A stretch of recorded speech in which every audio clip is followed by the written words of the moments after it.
Welcome to Conversations with Big Rich. This is an interview-style podcast. These interviewed are all involved in the off-road industry. Being involved, like all of my guests are, is a lifestyle, not just a job. I talk to past, present, and future legends, as well as business owners, employees, media, and land use warriors.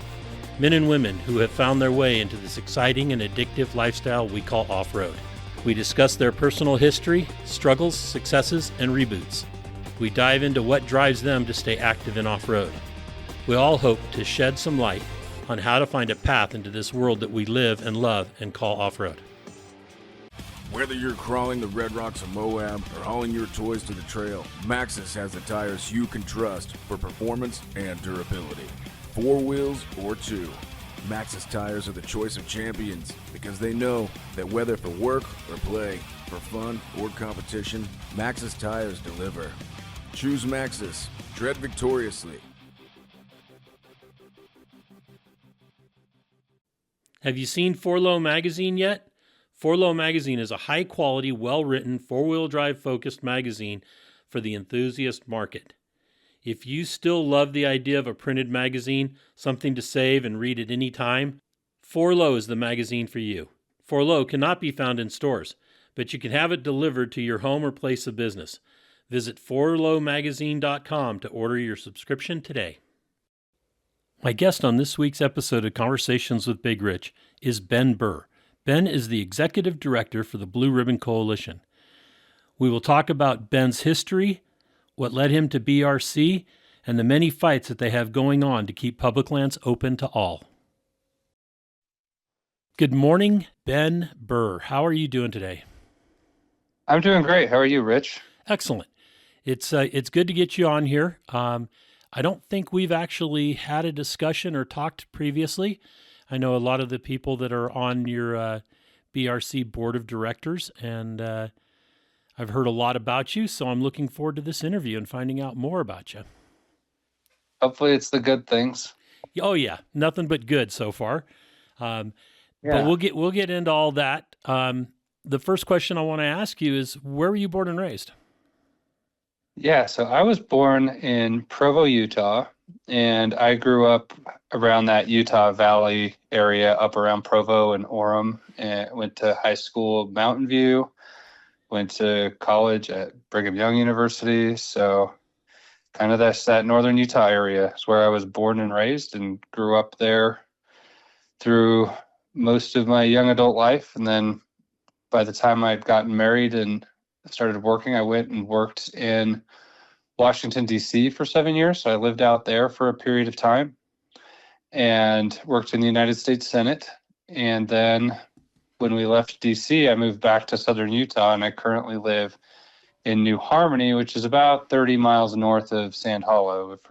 That's probably where most people that listen to your show know where something is in Utah. Right. Yeah, I lived in Cedar City for a while, so New Harmony is very familiar because I had to work in St. George for a while. So yeah, that halfway point, basically. Yep, it's a nice little area. I can find 70-degree weather any time of the year. Also the wind. There is some wind here. Yes. When the weather changes, we get wind, but it's mostly pretty good. Yeah, no worries. So then those early years growing up in Provo, I know that most Utahns are outdoors orientated. Yeah. The family was really big into the outdoors? Yeah. So my family has been in the helicopter business. Okay. And so my grandpa was actually born and raised in Moab, and was multiple generation Moab. Like my ancestors settled that Moab area, the Burr Trail out in near the Lake Powell and Bullfrog area. That trail is named after my ancestors, and they ended up in the Moab area. And my great-great-grandpa did cows up in the LaSalle Mountains, and then my grandpa grew up there. And as a kid in the 60s, I guess it would have been 50s and 60s, he kind of saw the need for a helicopter getting around that area, and he started a helicopter business. My grandma that he married was actually the daughter of a swimsuit designer out of LA. So it was kind of an interesting story because back in that time period, it was still like you had the good old boy Moab long-term resident meeting the newcomer coming in from the Hollywood scene, and they married. And it's also the same forces that are in play in Moab right now. And so he started a helicopter business, and my dad ended up working for his business and then eventually starting his own helicopter business. And so when I was a teenager, my dad shipped me all over the West at the time, he was helicopter logging is what we'd call it. Okay. And so it's like you go cut down trees on the mountain and the helicopters would fly the trees down to a landing where they were accessible by a truck and the heavy machinery. And so it's a pretty efficient way of logging. I mean, we'd usually only be clearing out like 1 in 10 or 25 trees. And so there'd still be a forest there when we were done. And so it was environmentally responsible as far as logging goes, I felt like. And so I was all over the West, Oregon, Idaho, Utah, California, Washington. All summer long, I'd be moving all over to these places. In a logging operation, you have a crummy. And the crummy is the rig you take to get to the job. And a crummy can be a brand new F-350 truck with leather seats in that, or it can be a 1989 Suburban. It's always a crummy. And that's where I got into off-roading, not because it was like a sport, but it was like to get to the work, I had to be able to ride around on these pretty rarely accessible back roads to get into these logging jobs. Right. And that's where I first also kind of had my first run-ins with the environmental movement that we're always fighting against nowadays at Blue Ribbon Coalition. And there was one time in Oregon, we had a group of environmentalists came up and they didn't want us logging in their forest. And so they built a teepee on the logging road that we were coming in on. And they handcuffed a kid, like a child, to the top of the teepee so no one would take it down. And it was, on one hand, it wasn't very successful for them because they built it on the wrong road and we had a helicopter to get to work if we had to. But it kind of like opened my eyes to how radical these people are and the lengths they'll go to enact their agenda. And we just thought we were there trying to make an honest day's work and provide wood for people, which I always like to say, look around you. Do you see any wood? Like you probably are looking at some right now, And so wood is a thing we need. And it just didn't add up to me that this movement, the environmental movement, was as successful as it was.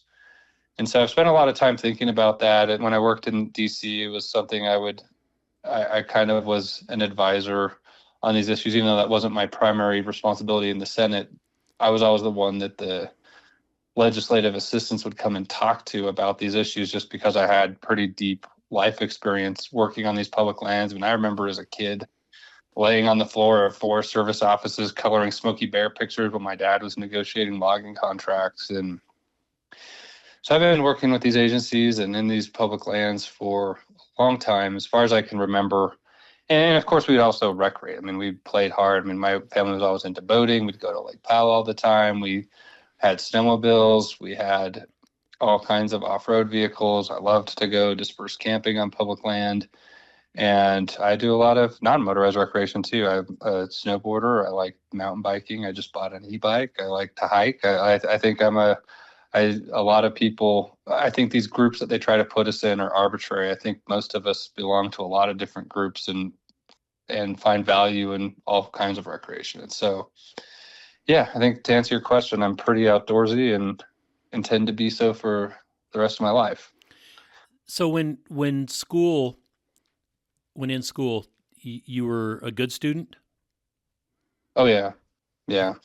I mean, I had scholarships, 4.0. I got a master's degree in English, of all things. And so it's interesting because you get a master's degree in English, you don't know how that's going to benefit you. But for BRC, our work really is going and doing a deep critical rating of these 1,000-page resource management plans and travel plans and determining whether they're done well or not. And so I taught technical writing at college. at BYU for several years. And so I have a pretty good background in writing and critical thinking and reading, and I always did quite well at school.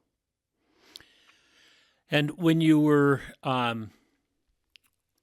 when you were in college, your degree you said was in English. Mhm. Did you was that primary, or did you have other avenues that you investigated? Yeah, so I guess to be more specific, I had a double major in American Studies and English. Okay. And so I got 2 major or bachelor degrees basically. And that makes like it works with those two because a lot of the classes that you take in an English class, like the American literature classes, you would count for the American Studies. So there was probably 20 credits or 20 to 30 credits that double counted for both majors. And so it was pretty efficient. And then I got the master's degree just because I had a good close friend that was a professor that thought it would be good for me to continue studying in the field. I was wanting to get a PhD, and eventually just ended up not being the path I took.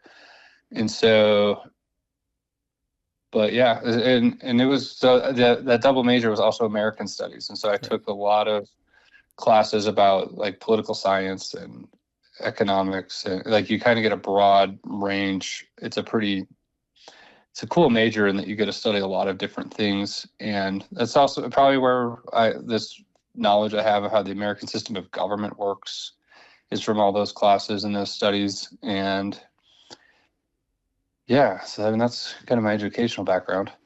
So when you were working or when you were going to school, or before you got into college, what was your plan? What did you have an idea of where you wanted to end up and what you wanted to do? I wanted to be a rock star and play electric guitar. Me too, but I didn't have a voice for it. Yeah, and so I still like playing guitar, but that's a pretty limited path if you can take that path and succeed at it. But I didn't at first. I mean, it was probably the default. Most people my generation, it was like business. So that was what I probably declared as my major when I went into college. By the time I'd been in there a year or two, I'd pretty much gravitated to where I ended up. But I still have a good knowledge of business. I've owned businesses. I owned a software business for about 15 years. And right in college, I actually ran restaurants while I was going to college with my wife. We were part owners of 3 restaurants that my dad had invested in. And so I actually have a pretty decent background in running businesses. It's not, I've worked for the government. I've worked now for the nonprofit sector, and it's pretty, I guess maybe it's just my situation in my generation is you just kind of bounce around a lot and get experience where you can and climb whatever ladders are in front of you. And it's what I'm trying to do right now. Yeah, I spent my time, I got my degree in commercial photography and product advertising back in when I graduated college in 81. And I was, I didn't know what I wanted to do. I thought I wanted to be a photographer, and then working in an ad agency in San Francisco for 6-8 months kind of drove me out of the Bay Area and up into the mountains. And Makes sense. And then I bounced around doing all sorts of different things until I found in 2000, well, in 98, when I met Ranch Pratt, and he had started ARCA. That's when I realized what I wanted to do, and that was be an off-road event promoter.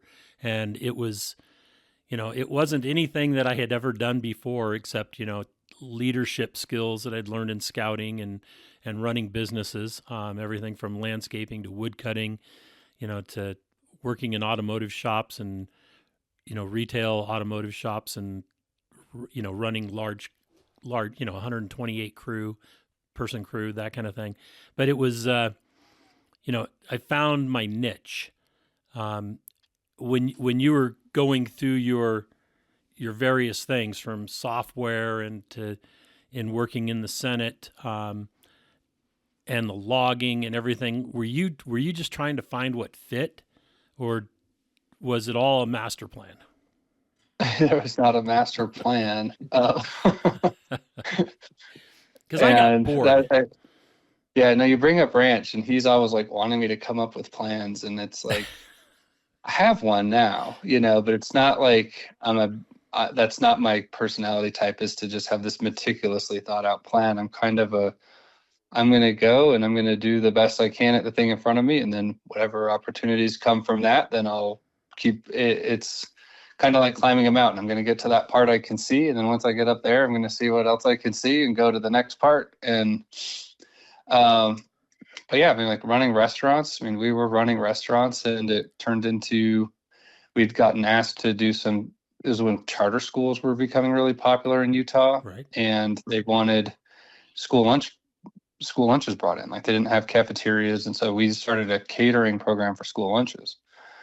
And we quickly learned that in order to manage all of that, it would help to have like a web-based ordering platform where people could order lunches online, and then we deliver them to the schools.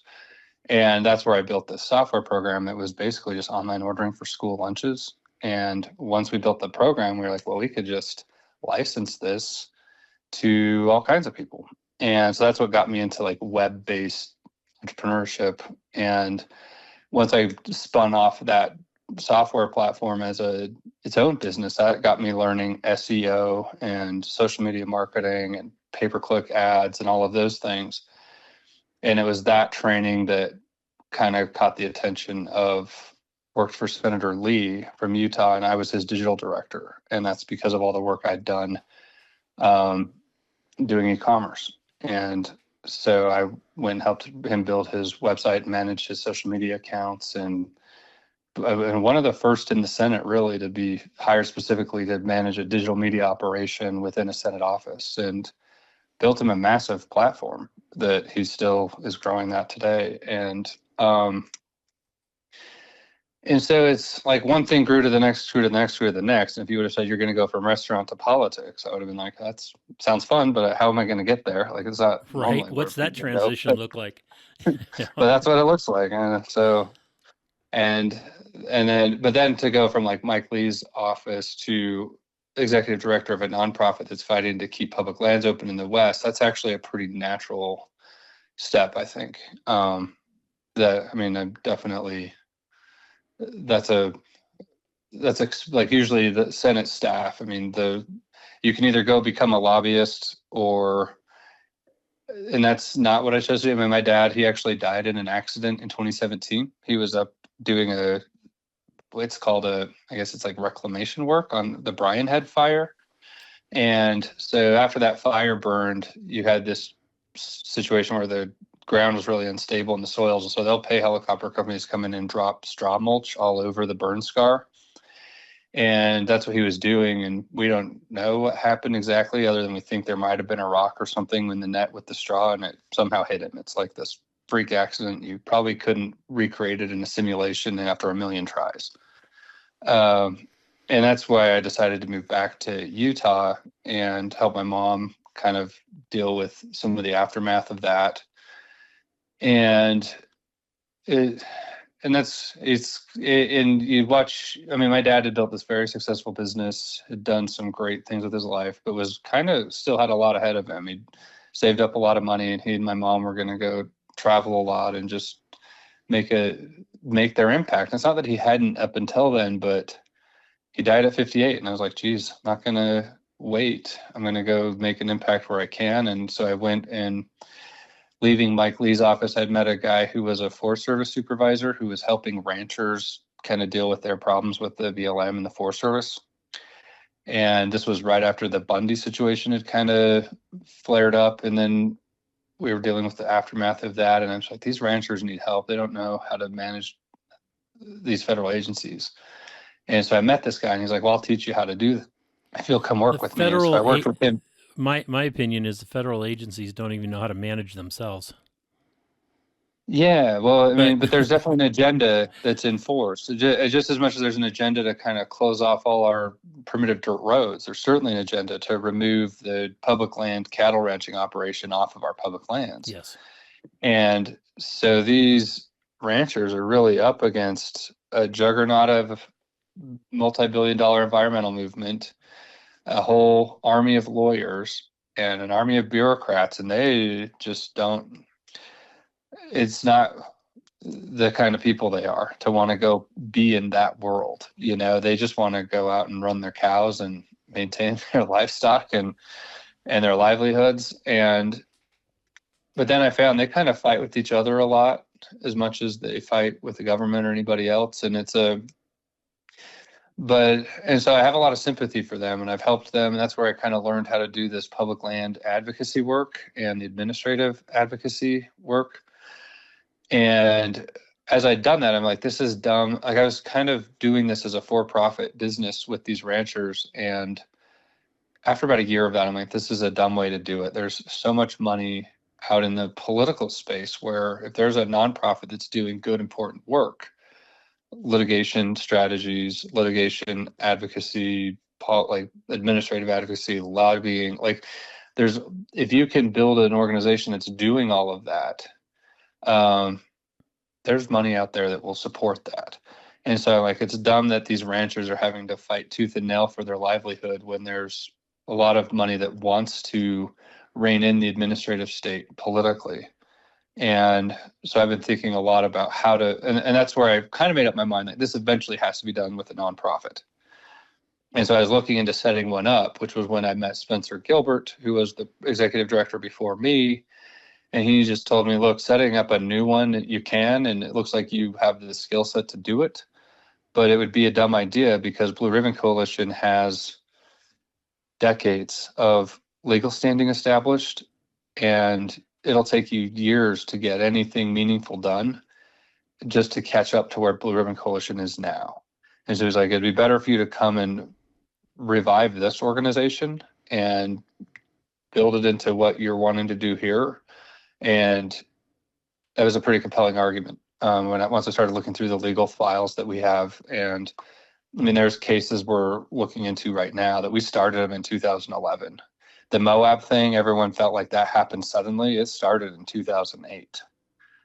And so it kind of became apparent that this was the best move, was to build Blue Ribbon Coalition into something really, really strong that could fight all the fights it has on its plate and then go find some new ones. And I think there's a lot of work to do. And I'm excited. I think we've succeeded at that to some extent. There's still a lot to do. But that's kind of the path of how I got where I am now. Okay.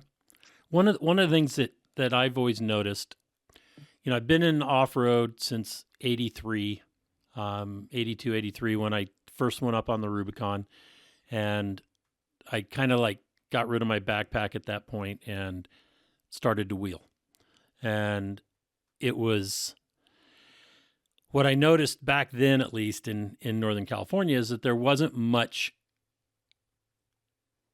holding us back from doing what we wanted to do, meaning regulatory agencies and all the laws and everything else. Or at least it didn't appear that there were. So a lot of people just were doing their own thing and not really worrying about it. And then in the 90s, things started to ramp up a bit. And then in the 2000s, especially here in Northern California with the Rubicon, we got hit with the closure of Little Sluice and all the stuff that happened during that time. And what I noticed is that that not only if you're involved in land use and trying to keep public lands open, is you're not only fighting the green industry, the environmentalists, but also you're fighting the government agencies because of the way that they're structured, but you're also fighting a lot of the users on the motorized side and on the non-motorized side of public lands at the same time. And I found that early on, I just got burned out because of everybody just yelling basically a different, at you from different corners. Yeah. And yeah, that's a good assessment of where we've been. And it tracks out. I mean, Blue Ribbon Coalition started in 1987. I mean, prior to that, there probably wasn't really the need. I mean, it didn't form in a vacuum. It formed as a response to some changes. Right. And so those changes happened in the late 80s. I mean, SUWA started about the same year, maybe a year before. And the Wilderness Society and all these other, I mean, they probably went back a little earlier to when the Wilderness Acts were passed in the late 60s and into the early 70s. I mean, that's when the laws changed. And so in the 1960s and the 1970s, we installed a new operating system on our public lands. And it took until about the 80s for that to materialize into how are the lawyers really working this system. And that's the operating system that's really still running things now. And it has done exactly what you've said. I mean, it's certainly positioned lawyers to be the key players in this movement, especially on the environmental side. It's created whole industries, billion-dollar industries of suing the government to get policy outcomes that you want. And then our organizations like BRC and the fights to defend the Rubicon, all these other little fights have all kind of come around in response to all of that. And it is exhausting, and it has done a thing where it has divided users into each other. And that's where I told you, like, the ranchers are fighting with themselves as much as against the forces that are trying to take them down. And when I first came into this off-roading advocacy space, I started kind of helping like ranchers and miners and those kinds of public land users. And then I got called by some off-road groups because they'd learned of some of the things I'd done, and they're like, "Can you help us?" And it was a natural fit, but I wasn't like part of the culture of these off-road groups right out of the gate. I very much am now. It's been a great new kind of culture to become a part of, I guess is the way to say it. Right. And it's one of its biggest strengths if we can keep everybody kind of going in the same direction. And so my attitude there is I'm a pretty equal opportunity advocate. As long as you believe in keeping public lands open, I'm your ally, and I'm not going to actively try to work against you. It's not. And so I've worked with rock climbers. I've worked with all kinds of motorized recreation groups. I've worked with, we're doing some advocacy now on like the e-bikes and stuff. Like and there's a reason why. And sorry, it's taking a minute to build up to this point. We installed this operating system back in the 60s and 70s. These policy environments, like these contexts, they don't last forever. If you were to look at the public land system in America, we've had it since the beginning of the country. George Washington was paid for his service in the French and Indian War with land owned by the Crown, which was public land. And so, and that was kind of the first iteration of this, is that public land was owned by the Crown. It was distributed out to loyal subjects based on their performance in certain activities. And that's how we allocated public land first. And then that transitioned into something more like the homestead movement, where it was still owned by the government, but we were giving it out to people who would just go settle the land. And then you had the transcendentalists kind of come around in the middle of the 1800s, and they're the first ones who kind of planted this seed of what is now the environmental movement of these lands in and of themselves give us spiritual and transcendent value, and there's something there that's beyond settling them and cultivating them that we should be finding value in. And then that evolved into the administrative state with Teddy Roosevelt, who started creating like the first national parks and forest preserves and things like that. And then that eventually culminated in the wilderness movement and the protection movements that we had in the 1960s and 70s. And so there's like a sequence of this. And I look at where we are right now, and I don't think that the operating system we put in place in the 60s and 70s continues indefinitely. I think we're getting to the end of its life cycle. And so I'm asking myself, well, what's going to replace it? What's going to be the center of gravity of the next operating system? And it's pretty painfully obvious to me that it's going to be recreation. Like recreation is a 1 point something trillion dollar industry right now. It's bigger than oil and gas. It is the number one reason anybody goes out and has a connection to public lands anywhere. And it has no laws protecting it. None. Zero. Right. And so it is time to install an operating system that works to the benefit of outdoor recreation users. And that's only going to get done if outdoor recreation users can unite around some pretty common policy objectives that they want. And that's where I see the value of something like Blue Ribbon Coalition, is it has the potential to become that. And so even though you've lived through a very frustrating cycle, I think that I have a lot of opportunity ahead of me. If I can pull in even a fraction of this off, we'll be able to, I think, change the operating system and get a lot of these lands back open, keep open a lot of what we have, and actually see the management agencies shift to where their priority is to ask the question, how do we make sure these lands are serving the recreation interests and benefits of the American people? Because right now they're not required to ask that question. Right. They do, because there's a lot of goodwill baked into the cake for that. But they're not required to, which is what it makes it difficult for BRC, is because it limits our legal standing of how we can challenge things. And so, like a cattle rancher, if you have a grazing permit on public land, you have a property right that's codified through the Taylor Grazing Act that gives you a right to kind of keep what you have. And that's why it's really difficult for an agency to kind of cancel or remove a grazing permittee off of their permit. They'll make it really hard, but at the end of the day, there's a constitutional property right underwriting all of that. Recreation users have nothing like that. And it's a huge mistake that we've let the land agencies have the goodwill of our support, and that public lands are popular because we're allowed to recreate on them, but then nothing's being done to secure and guarantee our access to them. Right. And The only thing that we seem to have is RS 2477, and that's not that was a mining law. Yeah, that's not based on recreation. Right. And so I worked with Mike Lee's office, and we introduced, he was the one who introduced it, but it's called the Outdoor Americans with Disabilities Act. It's the first legislation I know of that actually codifies a right to recreate on public land and defines it. And it basically assumes that motorized recreation is a form of disabled access to public land.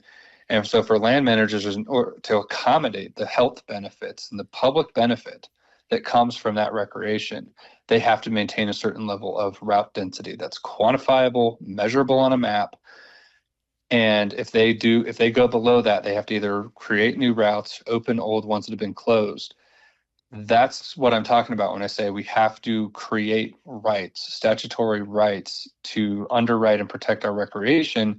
It is crazy that we have a $1.2 trillion economy built on such a terrible foundation of law. And so that's one way I'm looking at this. I would love to see what other creative people come up with. But that's what I think, that once we start passing laws like that is when you see the center of gravity start to shift away from this moment we've been in, which has been like the wilderness preservation crowd and the environmental groups, the green groups you call them, and probably like resource extraction, like oil. Like that's really been the fight of this last generation, like the baby boomers. It's like wilderness versus oil. And that was the fight. And I think moving forward, it's going to be outdoor recreation versus probably alternative energy developments. And those will be the big driving forces of how public lands get used. And to be fair, it's not like the wilderness movement will go away. I think there's they have a lot of goodwill themselves, and I think a lot of people do value national parks and they do value wilderness areas. I think we've overcorrected on that front. And if you look at all the national monuments that are proposed, Blue Ribbon Coalition is challenging the Antiquities Act right now. The way presidents are using it is an abuse of power. Right. We were in the 10th Circuit Court of Appeals a little over a month ago. And the judge in the 10th Circuit Court of Appeals asked the lawyer for the government, could President Biden designate every acre of public land, federal public land in the state of Utah as a national monument? And that lawyer wouldn't say no. That judge tried to ask that question 5 different ways. It was like more like 2 or 3, but he kept trying to pin him down. He's like, "You're not answering my question, not answering my question." And that lawyer for the Department of Justice would not say no. I mean, as far as they're concerned, they believe a president could designate every acre of public land as a national monument, which is just wild. And so I think we'll see some of those start to get corrected. I mean, we're hoping our case goes to the Supreme Court. And if we were to prevail there, I think you'll start to see the national monument movement kind of roll back to something more realistic. Where I mean, I would support a national monument that if they went and found an archaeological site and you could draw a boundary around it and protect it, I'd be like, yeah, let's protect. I think archaeological sites are awesome. I think they should be protected. I agree. I don't think you need 2 million acres to protect a site. Like I just went to Greece and they have some phenomenal archaeological sites. They've also managed to build modern cities around and on top of them. It's like you can both protect your cultural resources and still continue to have a functional, present, modern economy. And that's not how the environmentalists see this. They see this as a way to turn our whole public land system into just a nature preserve that is untouchable, unusable, except for the lightest uses. And sure, it'll affect like off-roading and things, but in Bears Ears, the plan they came out with there is like it could very well potentially limit a lot of the hiking access and the foot access. I mean, they're using this as a tool to just shut things down. Yeah, it's a way to exclusion. They're exclusionists. They say that they're environmentalists. They're trying to protect the land, but what they're trying to do is keep everybody off of it. And to me, it seems to be that it's driven by lawyers for the benefit of lawyers to keep collecting money from those that live in large cities and never recreate in those areas anyway. And from you. I mean, a lot of these, the environmental lawsuits are paid for with tax dollars. But yeah, it's definitely a business model that they've tapped into. And you say it's exclusionist, and it is. But I think we need to be very intentional about using the term elitist because it's first and foremost a very elitist movement. True. It's that only people of a certain political persuasion or certain socioeconomic class that are allowed to go and use and enjoy the benefits of these public lands. It's like I went to one of the first meetings I went to working for BRC was one of these Oceano Dunes meetings. And I went in, and one half of the room was the group that wanted to keep the dunes open, and the other half of the room was the group that wanted to keep the dunes closed. I don't take off-roading and recreation out of the picture completely. This was a room that was divided by class. You had the upper classes wanting to shut out the middle and lower classes, period. And that's a recipe for not a permanent policy environment. If you look through history and look at when things unravel, it's when you have an elitist group of people dictating from the top their policy preferences against the masses. It just doesn't, those do not last. True. And that's what we're dealing with in Jackson Hole and Moab and Idaho, like certain pockets like these. There's a book called Billionaire Wilderness where you had a Yale professor go and embed himself into Jackson Hole and study the billionaires. And is an anthropological study of the billionaires of Jackson Hole. And it's a substantial, he exposes what the environmental movement really is. It's a tool to insulate the wealthy from everybody else. For example, it's like you move to Jackson Hole, you've made a ton of money somewhere like California or New York, or wherever. Then you go to Jackson Hole and it's like this pure place and it's clean and the environment's pristine. And so it's like naturally you want to keep it that way. It's very different than where you went and made all your money from. But But if it's just you there, then it's a problem. So you need some people there to grant authenticity to you being there. And so having a few ranchers around is good because it makes it feel like you're living in the Yellowstone show. You know, like there's ranchers here and they're out here in Montana, and I'm now living this authentic life and I'm not just making money. And that's how they see it. And having a certain group of like maybe like some river rafters that adds some cultural flavor to the scene. And it's really about them cultivating an identity for themselves. And then well, you need to also be philanthropic because you've made a lot of money and now you need to help give back. Solving like human problems is hard. Like solving poverty is hard. Solving teenage pregnancy is hard. Solving drug addiction is hard. Like these are very hard problems to solve. And there's a lot of great charities that do a lot of great work doing all of that. Building a fence around a nature preserve is easy. It is easy, but you get all the tax breaks that are tied up into private property ownership. I mean, the way we tax property, especially in somewhere like Wyoming or whatever, is it just creates all these incentives for them to use their wealth to shut down access to the natural environment by everybody.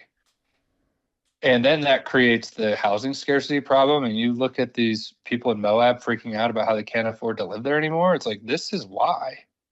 They've tried to gut all of the middle-class businesses and all of the industries that could sustain them. So the only thing that's left is a bunch of billionaires paying for a bunch of fake nonprofits that don't really do anything but buy up real estate and lock it down so they get tax breaks. And this is like the kind of economic system that it doesn't just like get improved, it gets overthrown. Like they're building a very toxic environment in the West socioeconomically. And it's in this recreation stuff. And so it's like, wow, you're talking about these like pretty heavy things, but why recreation? Why does this even matter? We run into this like with Lake Powell. We were advocating for Lake Powell. Like, why should we care about water skiing when we have all this water issues we have to worry about? I care about the water. I live in the Colorado River Basin. But the recreation economy is massive. It is the economy of Page, Arizona. It is, you can't look at a $1.2 trillion industry and most of that happening in the West and just say this doesn't matter. And so outdoor recreation needs to have a seat in these issues. It needs to be a voice in these issues. It's how a lot of people are making a living in these towns, and there's a lot at stake there. And it's very much tied up into the access to the land. And I mean, my ideal vision is that it's closer to like what you were experiencing in 1983, that we can go and enjoy these lands and not have to be like the closures are just so nonsensical to me as I've gotten into this and actually gone out on the ground and looked at what they're advocating, why these need to be closed. It never adds up. It's all like the environmental movement's just like shadows and mirrors and lies. Like it's usually hardly ever rooted in anything real. True. And I'm following on Facebook right now with AI. Like there's these groups that have popped up and it's like, it'll be like Yosemite National Park, join the group. And they'll have like an AI generated picture of Yosemite and it'll get like 10,000 likes. And then you go read the comments and it's like half the people are like, oh, this is so beautiful. And the other half of the people are like, that's not Yosemite. That is fake. It's not real. Exactly. That's happening all over social media right now.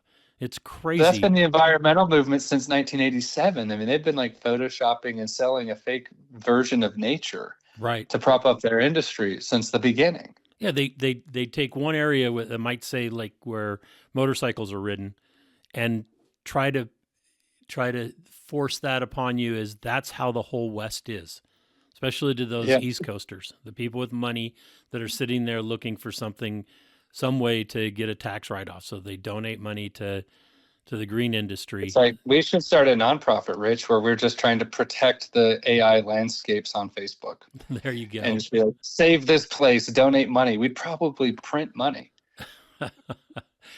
Brainwashing people into trying to save things that aren't even real. So the other And day, you'd talking be about ready to get a good job at the environmental movement. Like exactly. So the other day saw something on like images of the Old West or something like that. I mean, it was a group that, where people are, the history of the Old West. And it showed what they said was the California Trail. And it had couple of rows of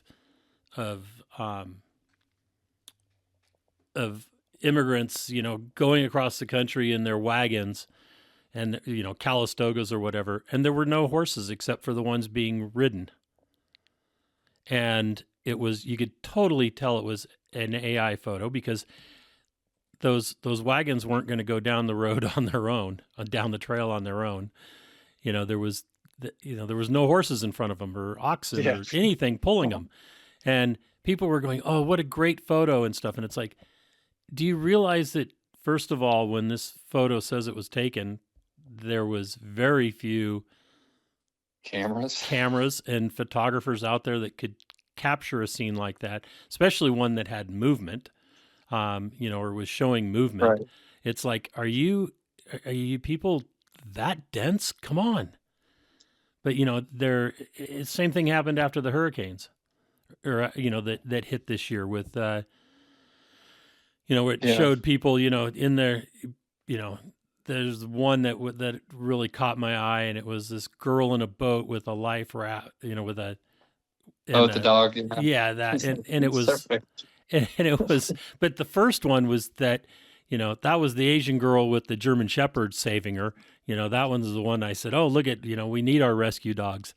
But the one where, that's a boat and the obviously in a flooded street or something, and they're trying to get this girl, and she's already got a life vest on, and the boat in 4 different photos is all different. So is the life vest. The face of the girl never changes. And it's like, okay, what 5 things changed in this photo? The color of the boat, all these different things. And people are, they're sharing it like it really happened, that this was real. And and it's and this feels like a tangent, but it's not. Correct. Because this is why people need access to the actual real thing, however they can possibly get it. And so if all we're doing is closing every access point we can possibly find and limiting and doing SUWA wants this. They want concentrated recreation in just a few areas. Not letting people go out and explore and find new things and to disperse out across the land. That is like the antidote to all of this fake crap and staring into glass screens all day. And in Canada, they're like actually prescribing outdoor recreation as a health benefit in their public health system. It's like at some point the laws are going to catch up and define rights around this so that because what we're doing to ourselves with this technology is going to need to be corrected or mitigated as much as possible. And it's probably one of the only few ways left to do it is to actually go out and experience something real. And the other thing with this North Carolina situation, there was a map that floated around. I have a screenshot of it where they showed all the roads that got closed by that hurricane. It was like a fifth of the state, Right. About the size of the Bears Ears and Grand Staircase Escalante National Monument combined, that all the roads were just gone, like washed out, closed. Okay. Where is the wilderness groups advocating that we don't build those roads back? Where are they? God did it. He made that area back into a wilderness overnight. All those roads are gone now. Have you heard a serious person come and say, let's just not build any of that back? True. So why is it okay to close that much space of roads in Utah? But if a hurricane washes them out in North Carolina, it's a national emergency, and people can no longer access their homes and their livelihoods. But if it's for the sake of a national monument, then this is great. This is good policy. But essentially what that hurricane did is about the same effect as what these national monuments have done in Utah as far as access into an area. And so I want them to build all those roads back. I'm glad that a lot of the first responders that were able to get there people were begging for anybody with a side-by-side to come to North Carolina so they could get into places. And dirt bikes and mule trains. And it's like, it's such a dumb fight that we have these like primitive roads and we're just like not allowed to use them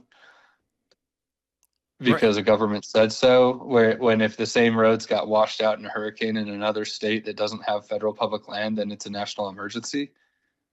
And so anyway, kind of a tangent, but you brought it up, so I had to say. But it's true. It's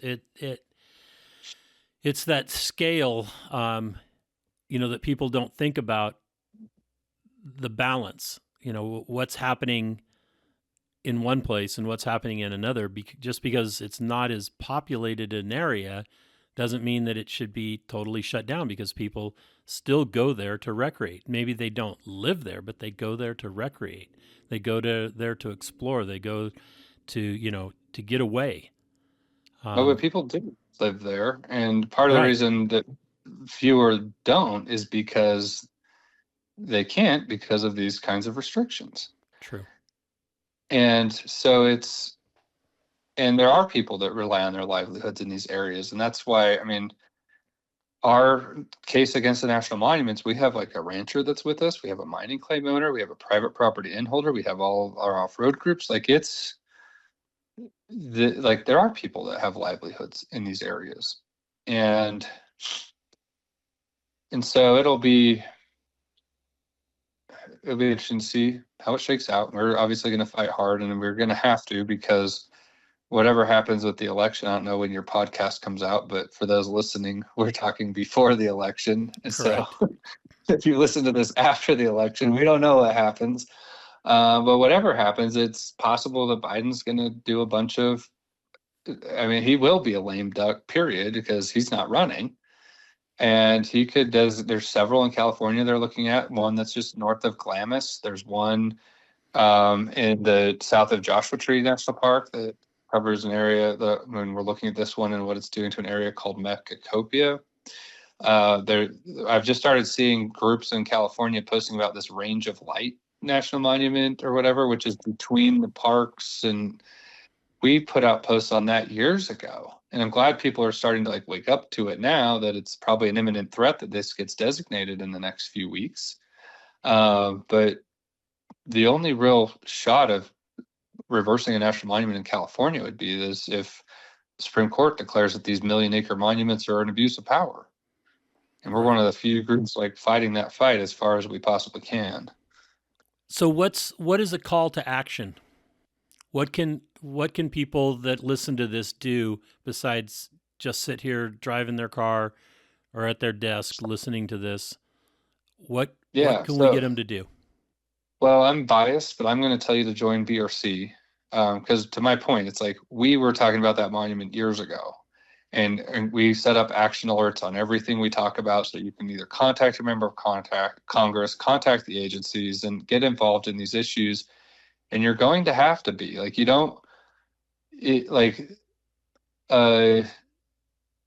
change in the operating system, our public land system, isn't going to happen in a vacuum. It's going to happen because a bunch of people rise up and demand it.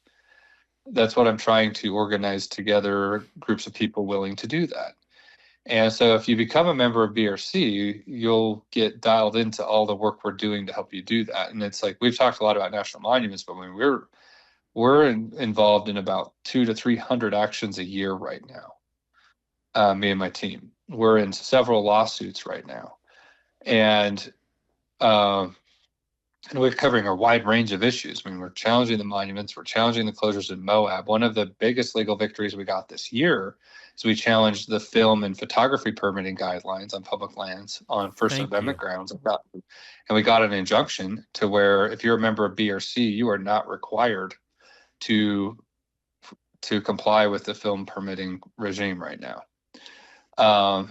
And so we have I'm actually hiring a lawyer right now. We're going through the final process on getting this woman onboarded. There's another one I'm looking at hiring by the 1st of next year. And we have a bunch of legal partners that are, I can't disclose a lot of details yet, but we'll be getting a lot of pro bono work getting done here in the near future as well. And so I think in the few years I've been here, we've got BRC as strong as it's ever been. And I think we're just getting started. And so I want people to be part of this. I think we're going to do some big things. And if you're not a part of it, you're going to miss out. But also, if you're not a part of it, my success is going to be limited. And so if you sympathize with anything I'm saying and you agree that we want this stuff open and we want access to it, it's a pretty small price to pay, and it goes a long way for what we're getting done. I think we talked about the fake AI crap. Right. We're not people distanced from these lands living in a city across the country. We actually live here. We actually go out and recreate in these areas. We actually know all these trails. You can point to Route D61FB on a map and I've maybe ridden it. If we're not communicating that knowledge to the agencies, then we deserve to have the AI bots win this fight. And so I need people sharing their knowledge with the agencies. And it's frustrating. It's not fun. I always say that the environmental movement kind of functions like a church, and people get into it with sort of the zeal of a religion. And the off-road motorized recreation community has gotten into off-road motorized recreation as a thing to get away from church. And Right. so we don't want somebody to come and tell us we have to sign up for a thing or to sign up for it. We're trying to get away from politics. This is our escape. We're trying to get away from life and the grind of a job, and so it's not fun for someone like me to come and tell you that you do, when you buy a gun, you just signed up for a political identity. You are now a Second Amendment enthusiast of some level for the most part. I mean, there's maybe a few people that would contend that with me, but I think most would agree of if I bought a gun, it's because I generally agree with the premise of the Second Amendment. Right. When people buy an off-road vehicle of some kind, most of them don't recognize at that moment that they've just adopted a political identity as well. And so I need people to understand that and to take action accordingly, join the groups like ours that are fighting to keep this stuff open and to make sure that that's a beneficial thing that you did. I think so much value comes from being able to go out and explore and access these areas. And if you believe that, then we are doing legitimate work that makes that possible. And I think that people need to understand that it's not just motorized. It's however you enjoy the outdoors. I mean, except for maybe if you're barefoot or wearing, leather moccasins. The environmentalists, the exclusionists don't care if you're on a mountain bike, if you're on a horse, if you're, they don't care. They want it shut down. Since the Moab trails got closed, I've been contacted by the people in the mountain bike community, been contacted by people in the base jumping community, been contacted by people in the dispersed camping community. I've been contacted by the rock climber. Nobody in the recreation community is thrilled about that plan. The only one that's kind of on the fence is the river rafters, and that's because you have a group of them that are pretty closely aligned with the wilderness groups, but most of them are upset that their voice is being appropriated by the SUWA crowd. Most of the river rafters reach out to me and say, we don't support these closures. Why are you saying that the river rafters wanted it? I'm like, well, go read the Salt Lake Tribune opinion editorials written from the viewpoint of a river rafter saying they wanted these closed, because that's what the BLM saw. Right. And so we need everybody to speak up, and they really are designed to restrict as much access as possible and confine and concentrate people into as few areas. And those will be like, they call them sacrificial areas, where we'll tolerate some impacts to the environment so that we can keep everywhere else nice without people.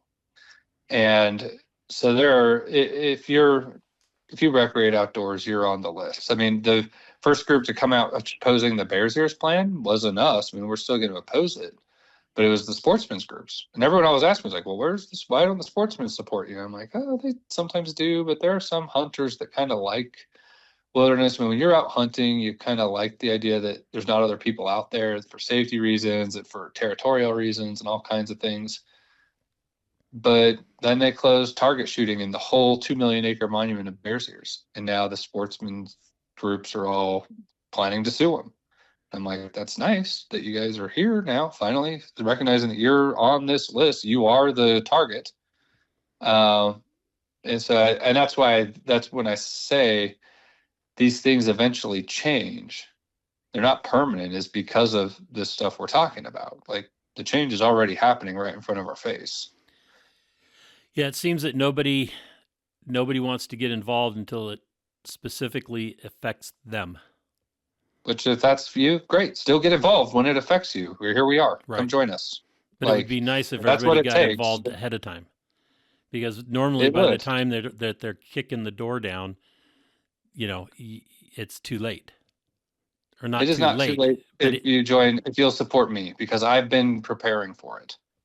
But when the time comes to fight it, then I do need your support. When you have that moment where you wake up, I need it. But that's why we are commenting on 300 things a year, so that when these fights all come and happen and they affect, when your Moab gets shut down, whatever that is, I'll be ready to fight it. But I can't fight every fight unless I have a whole lot more support. I'll fight everyone I possibly can to the amount of, within the confines of the resources I have. And so then it's just a matter of resources. If everybody who owned a off-road vehicle joined BRC, I'd be bigger than the Sierra Club. It's a $300 million a year organization. The math's out on that. Yeah. So that's at this point, we have the skill set. We have a team that now it's just a matter of, can we scale it? I believe we can. It'll scale as the resources come in. And we'll fight everything we can. And and the other thing that comes once you have that scale is then you have a political movement that's big enough to change the law nationally on a federal level. And we have a lot of work to do to still get to that, to where I believe we're big enough to do that. We just don't act like it. We're not mobilized to do that. It doesn't take long to do it. I think a couple more years and we're probably there, but that means you still have to be part of the program. Right.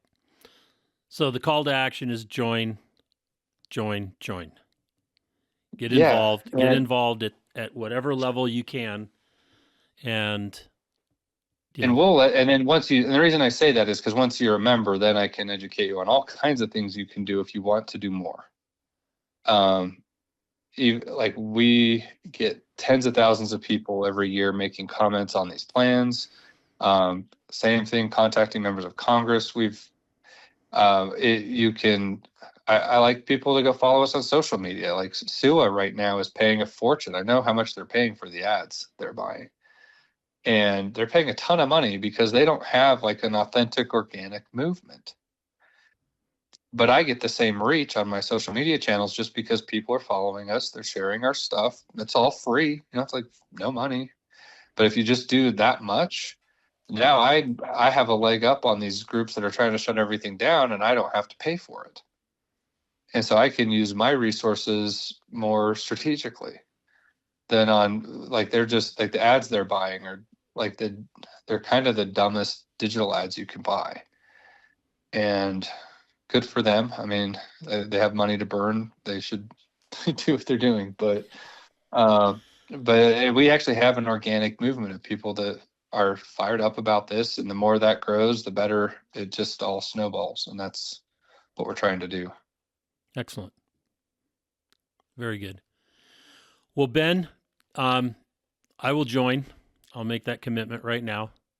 And I know that I have been in the past a member from year to year, but not necessarily every year, which is a mistake on my part.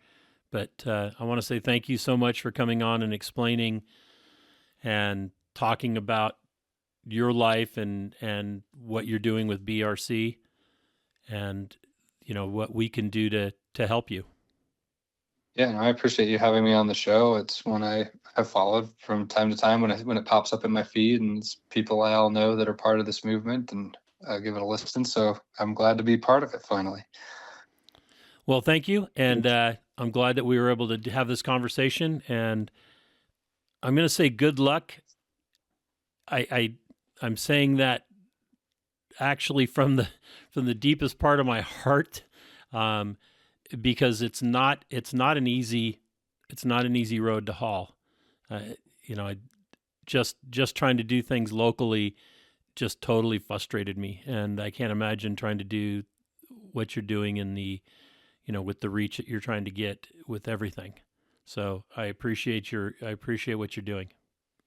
Yeah, no, I appreciate I appreciate the compliments. You're right. It is really hard work, and it is, like, as we've talked about, I mean, it can get frustrating at times, but I do think there's a lot of good things coming, and we have a lot of good things going for us right now, and it's enough to keep me going. And so as long as we get the people like you on board, we're going to keep working it. Excellent.